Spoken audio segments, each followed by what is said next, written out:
हमारे साथ ऐसा कितनी बार होता है कि हम अपनी किस्मत को कोसते हैं।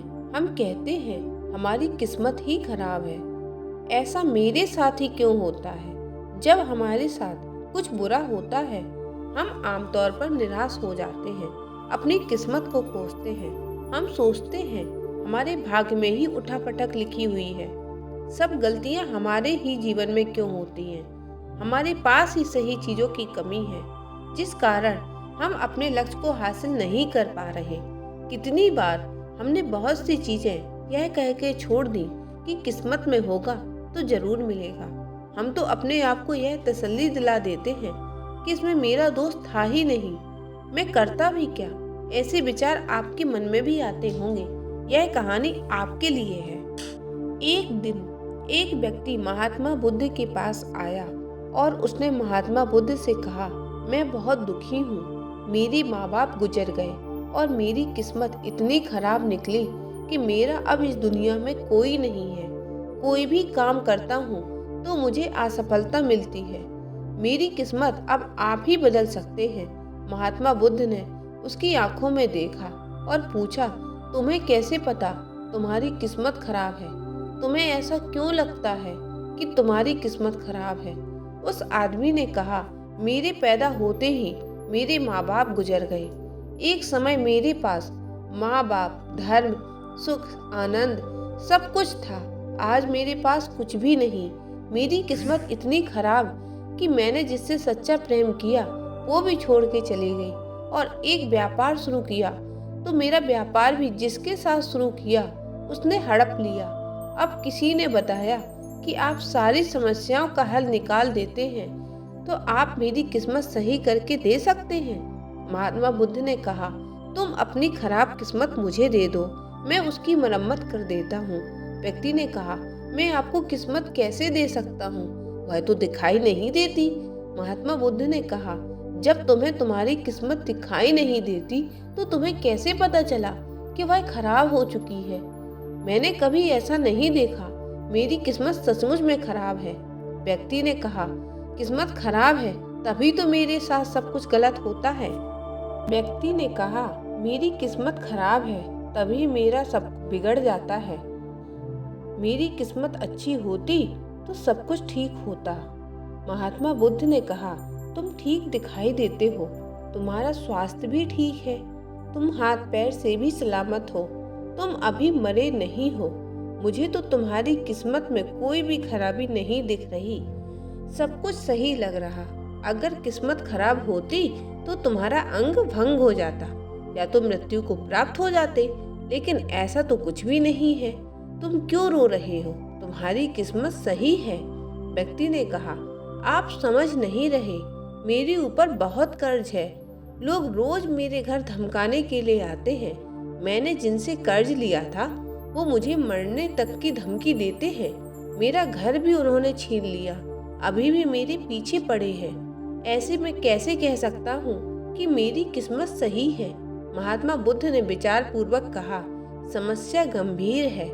व्यक्ति ने उदासीनता के साथ कहा, जी हाँ, अब आप समझे कि मैं कितने बड़े दुख से गुजर रहा हूँ। महात्मा बुद्ध ने आवाज में समझाया, तुम्हारी किस्मत अच्छी है कि तुम जीवित हो और इस दुख का सामना कर पा रहे हो। इस जीवन से ही तुम अपनी समस्याओं का सामना कर सकते हो। व्यक्ति ने कहा, बुद्ध आप नहीं समझ रहे। तब महात्मा बुद्ध ने उससे कहा, समझ तुम नहीं रहे हो, आओ मेरे साथ। महात्मा बुद्ध उस व्यक्ति को अपने साथ पास वाली नदी के किनारे ले गए और कहा, देखा इस बहती नदी को, अगर मैं इस नदी में एक पत्ता को गिरा दूं तो तुम मुझे बताओ वह पत्ता किस दिशा में बहेगा? व्यक्ति ने कहा, पत्ता तो नदी के बहाव के साथ नदी के दिशा में ही बहेगा। बुद्ध ने कहा, बिल्कुल सही। अब बताओ पत्ते की किस्मत किसके हाथ में है?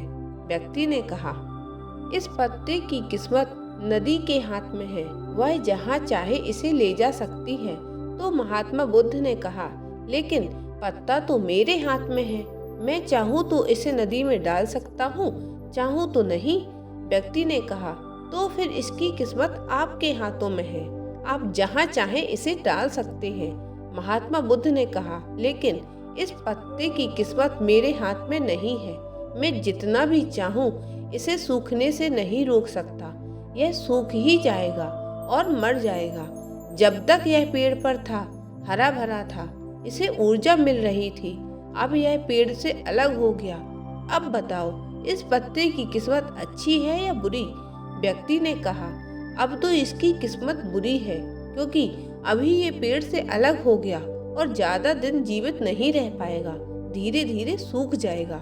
महात्मा बुद्ध ने कहा, अभी यह मरा नहीं है, अभी भी जीवित है, और लाभ यह है, अभी यह पत्ता सब कुछ कर सकता है, पेड़ से लगे रहकर नहीं कर सकता था।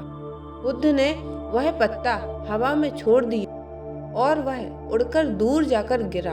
अब बुद्ध ने कहा, देखो, पेड़ में रहकर यह इतनी दूर कभी नहीं जा सकता था। आज इसने स्वतंत्र होकर उड़ने का आनंद लिया। फिर वह पत्ता उड़कर नदी में जा गिरा। बुद्ध ने कहा, देखो, अब वह पत्ता नदी में तैरने का भी आनंद ले रहा है। अगर तुम ध्यान से देखो तो यह पत्ता कितने ही छोटे छोटे जीवों को अपने ऊपर बिठाकर नदी के एक किनारे से दूसरे किनारे पहुंचा रहा है। इस पत्ते की भी किस्मत अच्छी है, क्योंकि वह अपने नए अवसरों को ढूंढने में लगा हुआ है। तुम्हारी समस्याएं तुम्हें उड़ने का अवसर दे रही हैं, यदि तुम उन्हें सकारात्मक नजरिए से देखो।